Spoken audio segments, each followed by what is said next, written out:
headlines this hour. Today marks 84 years to the day Maldives adopted the first constitution.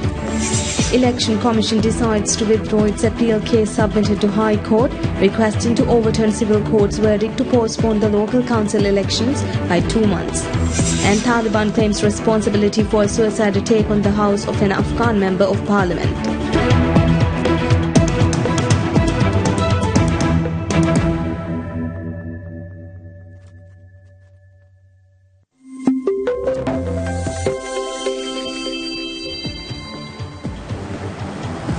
Bismillahirrahmanirrahim and good evening. You are watching TVM News in English. I'm Zinat Hassan here with the news in details.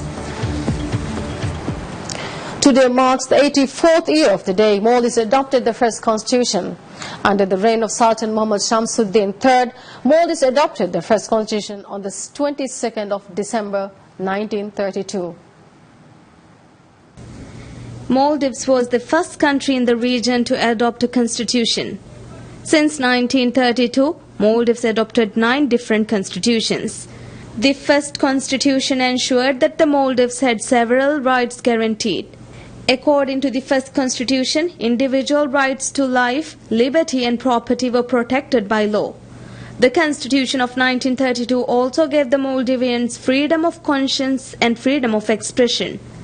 The constitution consisted of a total of 92 articles and was originated from the Egyptian constitution of the time, while certain laws from the UK common law system were also adopted.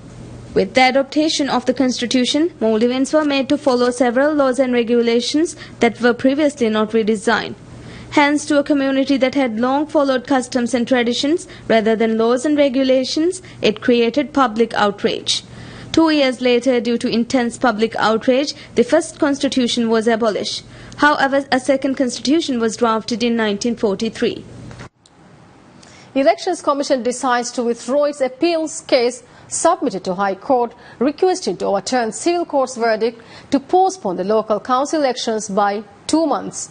Elections Commission said that they have decided to follow the High Court verdict but require time make arrangements in order to delay the local council elections by 2 months. The Commission also said that they decided to withdraw the appeal case from High Court as per recommendation of the Elections Advisory Committee. Elections Commission further said that they are now working to re-announce the local council elections. The appeals case submitted by Elections Commission was accepted by High Court before it was withdrawn.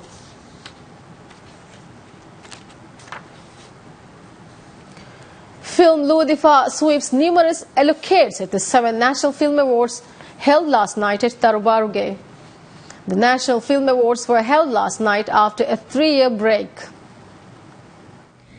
The National Film Awards were held last night at Tarubaruge after a 3-year break.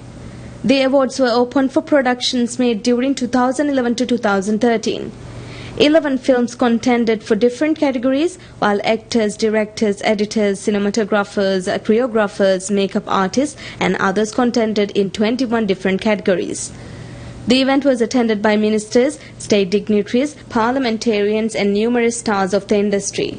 Speaking at the awards as the chief guest of the event, Minister of Youth and Sports Irtisha Madam said that the government is working to further develop the film industry.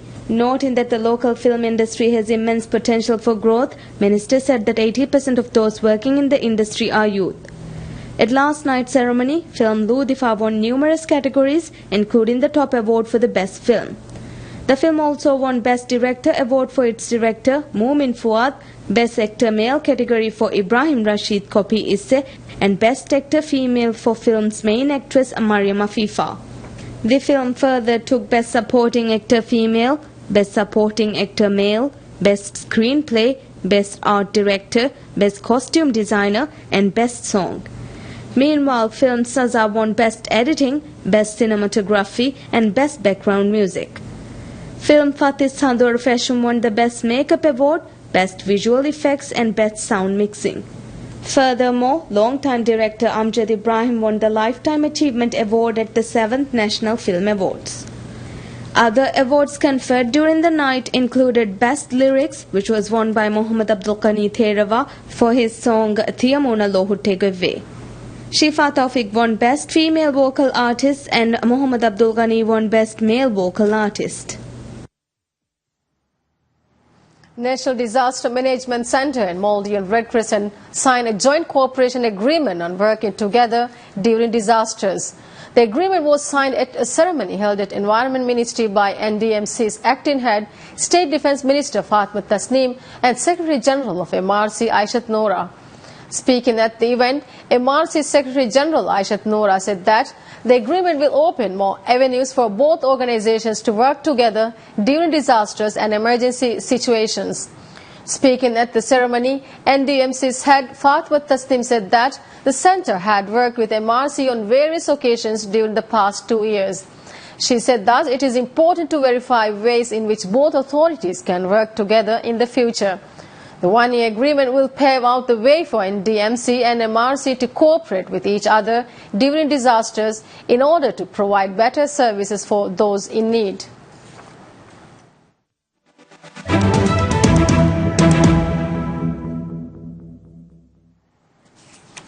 Danish Air Transport commences charter flights operations to Gun International Airport. The airlines announced that the flights will carry tourists to Canary Reef Resort.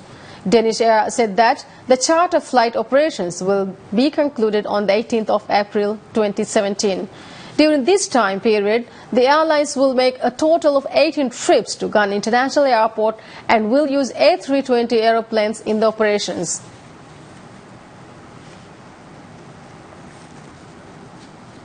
China says trade issues should be solved by negotiations after the United States returned Taobao, China's most popular consumer-to-consumer shopping website, to its blacklist of notorious marketplaces known for the sale of counterfeit goods and violations of intellectual property rights.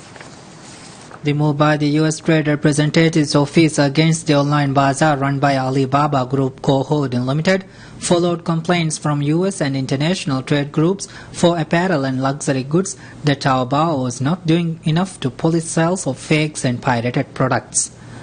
Inclusion on the blacklist does not carry any direct penalties, but it is a blow to Alibaba's effort to shed perceptions. Its websites are riddled with fakes, a key to gaining a bigger international customer base and taking market share from global competitors such as eBay Inc. and Amazon.com. In Beijing, Chinese Foreign Ministry spokeswoman Hua Chuang said that she did not know the details of the blacklisting, but that in principle China-US trade and business relations should mutually beneficial and win-win. Taobao was put on the USTR blacklist in 2011 but removed in 2012 after it made efforts to addressing concerns of intellectual property rights holders and committed to cut the number of pirated and counterfeit goods on its website. In unveiling its 2016 list, USTR acknowledged that Alibaba had taken steps to combat piracy, including addressing the misuse of brand keywords, blurred trademarks in products' images, and developing technology to prevent counterfeit sellers from reopening under new names. USTR said, however, the current levels of reported counterfeiting and piracy were unacceptably high, with such goods posing a grave economic threat to U.S. creative and innovative industries and posing public health threats in some cases. Alibaba Group President Michael Evans said in a statement that the company was very disappointed to be put back on the list, as it was far more advanced in protecting intellectual property rights than it was 4 years ago. He added that the decision ignored Alibaba's work to remove more than twice the number of products listed this year than in 2015. Alibaba touts Taobao as China's largest online shopping destination by gross merchandise volume and among the top 5 websites in China and top 15 globally. Alibaba shares fell 0.7% on the New York Stock Exchange to $89.25.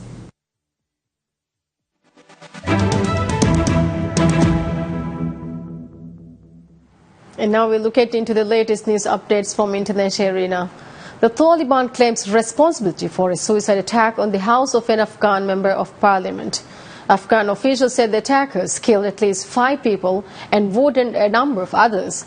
A security official said one attacker blew himself up at the house of Mir Wali, a member of parliament from the volatile southern province of Helmand, also killing 3 security guards and allowing 2 other gunmen to get into the compound where a meeting was underway.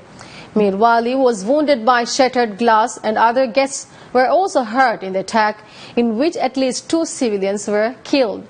Among the dead was Hafiz Barakzi, son of another prominent member of parliament, who was shot and killed while helping people to escape from the compound. The incident underlined the fragile security situation in Kabul, which has been repeated attacks by suicide bombers and gunmen in recent months. Helmand, one of the strongholds of the Taliban and source of much of the world's opium, has fallen increasingly under insurgent control over the past 2 years. Experts said that the assassination of Russian ambassador to Turkey is likely to push Turkey to move closer to Russia.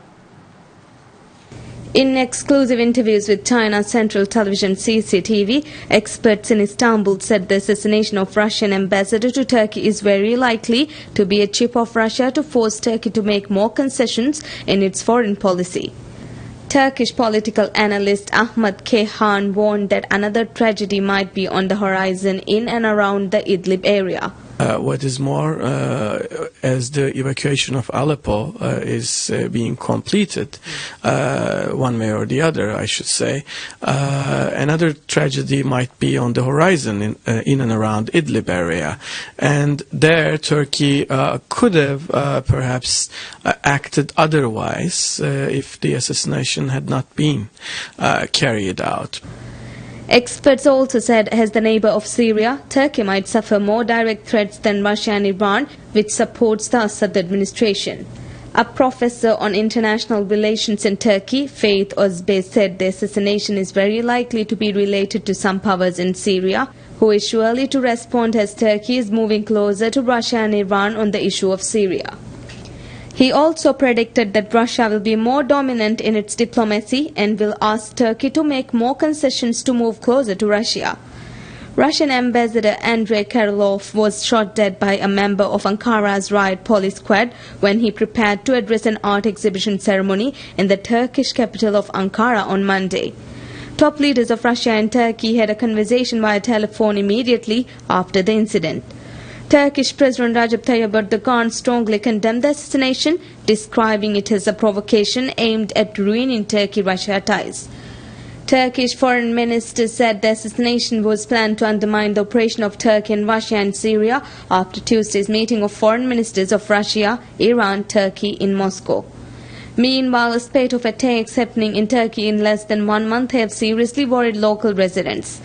The killing of Karlov by a Turkish off-duty police officer in Ankara followed 3 other deadly incidents, 2 bomb attacks in Istanbul, which left 44 dead, and a terrorist attack in an eastern province that claimed 14 lives.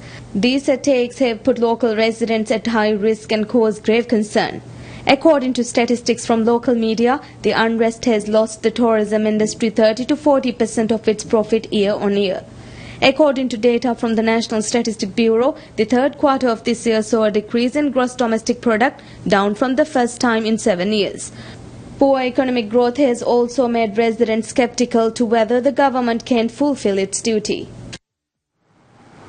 The United Nations adopts a resolution on investigating responsibility for war crimes in the Syrian conflicts at the UN General Assembly in New York City.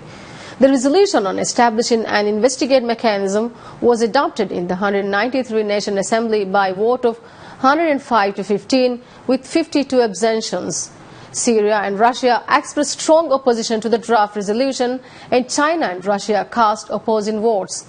China's deputy permanent representative to the UN, Wu Haitao, pointed out at the assembly that the solution to the problem of impunity should be on the premise of the respect to the judicial sovereignty of the relevant country.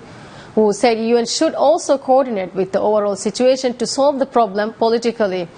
He also said any actions taken by the international community must respect the sovereignty, independence, unity and territorial integrity of Syria, and must play a positive and constructive role in promoting a political solution to the Syrian crisis, and must be helpful in safeguarding the unity of the UN member states to avoid complicating the issue.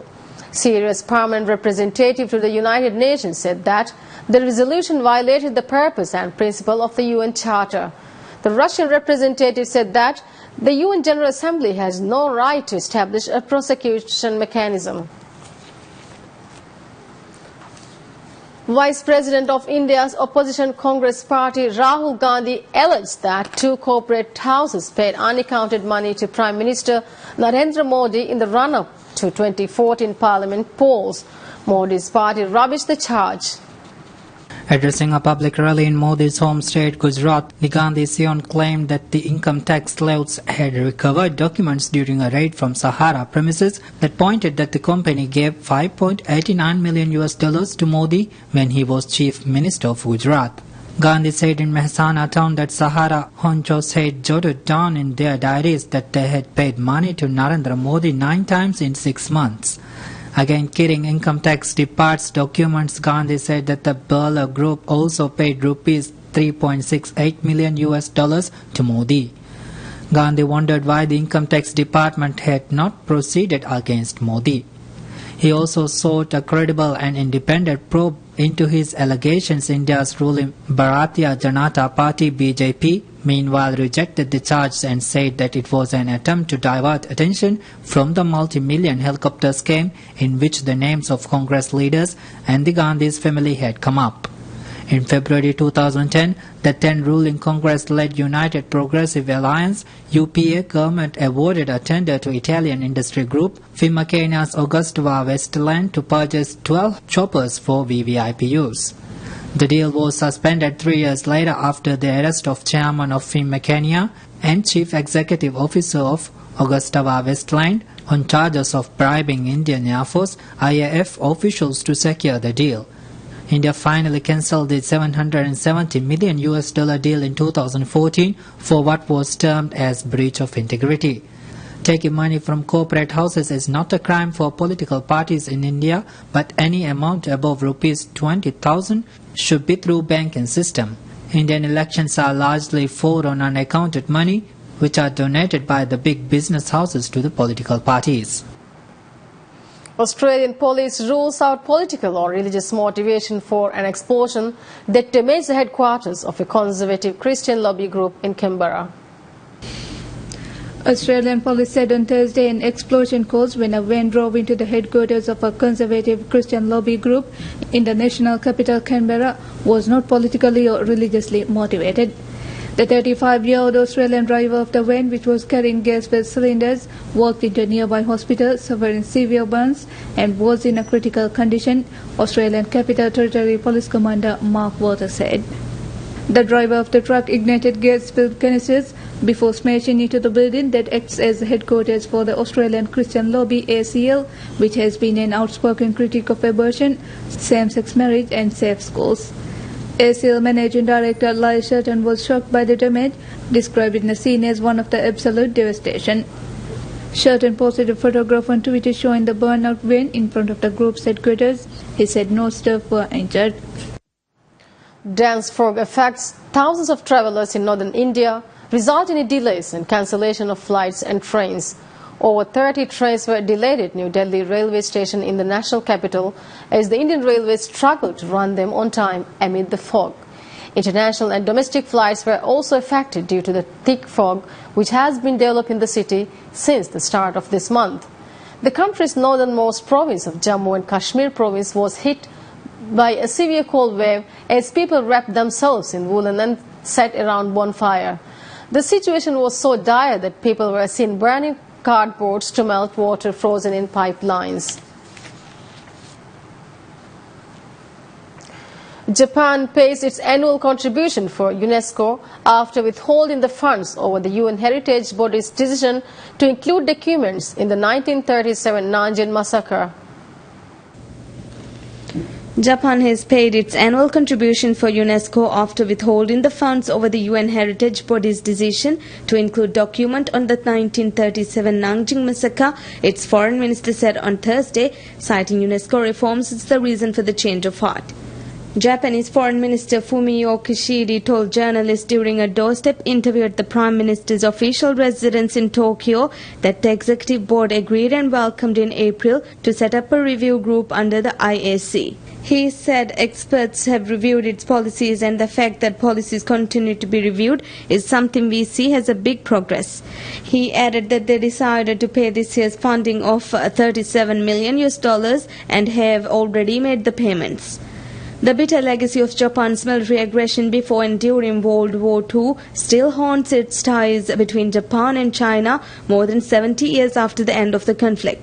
UNESCO last year had included a dossier on Nanjing submitted by Chinese organizations in the latest listing of its Memory of the World program, which is intended to preserve important historical materials. Japan had said there were questions about the authenticity of the documents and called for improvements in the fairness and transparency of the Memory of the World program so that it would not be used for political purposes. China says Japanese troops killed 300,000 people in the massacre. A post-war Allied tribunal put the death toll at about half that number, and some Japanese conservatives say that accounts of the massacre are a fabrication or exaggerated. Sino-Japanese ties have also been frayed by territorial rows and mutual mistrust over China's growing military assertiveness as well as Japan's bolder security stance. The Chinese dossier covering the period from December 13, 1937 to early 1938 includes court documents from the Allied Tribunal and a separate Chinese military tribunal, as well as photographs said to be taken by the Japanese army and film taken by an American missionary.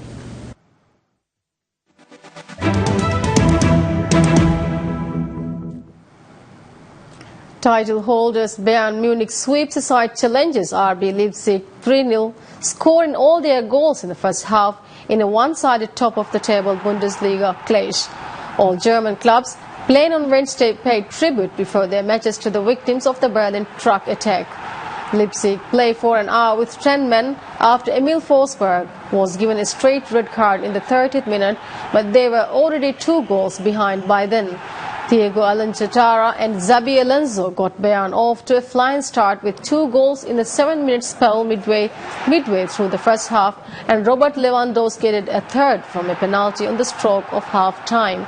The Bavarian club moved 3 points clear of promoted Leipzig at the top of the Bundesliga reached its winter break. Hertha Berlin beat Darmstadt 2-0 with defender Marvin Pelletier scoring the first from a fantastic free kick, then taking another spot kick with which Ivorian forward Solomon Kalou headed in. Hoffenheim put one past Werder Bremen in the 26th minute when midfielder Kerem Demirbay sent the ball goalwards and forward Sandro Wagner touched it in. But the visitors equalized in the 87th minute when forward Max Cruz passed wide to Argentine defender Santiago Garcia, who crossed back from Serge Gnabry to score.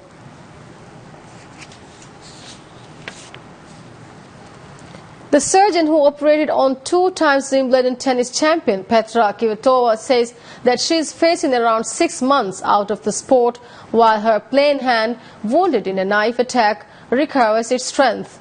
Kvitova was injured on Tuesday when she fought off an intruder in her apartment in the Czech Republic. Her spokesman, Karel Tejka, earlier described Tuesday's near 4-hour operation as a success and said Kvitova's mood was optimistic. But both he and the Women's Tennis Association suggested her future in the sport was uncertain. According to him, any return to competitive tennis for the Czech world number 11 was weeks and months away. The WTA, the umbrella organization for the women's professional game, said it regretted her absence from the circuit.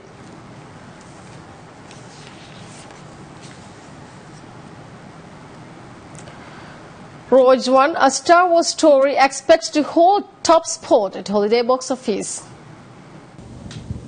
Bolivia's President Evo Morales attended the releasing ceremony in the department of Beni on the banks of San Pedro River, where 70,000 turtles were funneled into the water. Meanwhile, another 30,000 were released in the Itanes River in the community of Seychelles. Morales said the government was proud of the initiative and praised the organizers.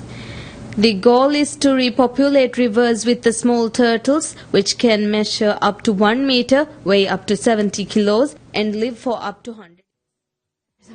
Rogue One, a Star Wars story, is set to dominate the festive box office this year, just like Star Wars The Force Awakens did in 2015. According to Variety.com, the sci-fi spin-off looks set to add another $125 million to its domestic take over the holiday period. It has already pulled in $323.5 million at the worldwide box office. While the top spot may be a given, a number of new releases are vying for the runner-up positions. Animated movies Sing, video game adaptation Assassin's Creed, and sci-fi thriller Passengers are all eyeing up the number 2 spot. They are expected to bring in $70 million in second place, $40 million taking third place, and $30 million are landing in fourth place respectively. Also land in the theaters over the holiday weekend and expected to secure spots in the box office. Top 10 are the R-rated comedy starring Bryan Cranston and James Franco vie him with a take of $15 million, and the drama Fences with actor-director Denzel Washington and Viola Davis, which is expected to soft open with $8 million. That's all we have for this evening. Thank you for being with us. Good night and goodbye.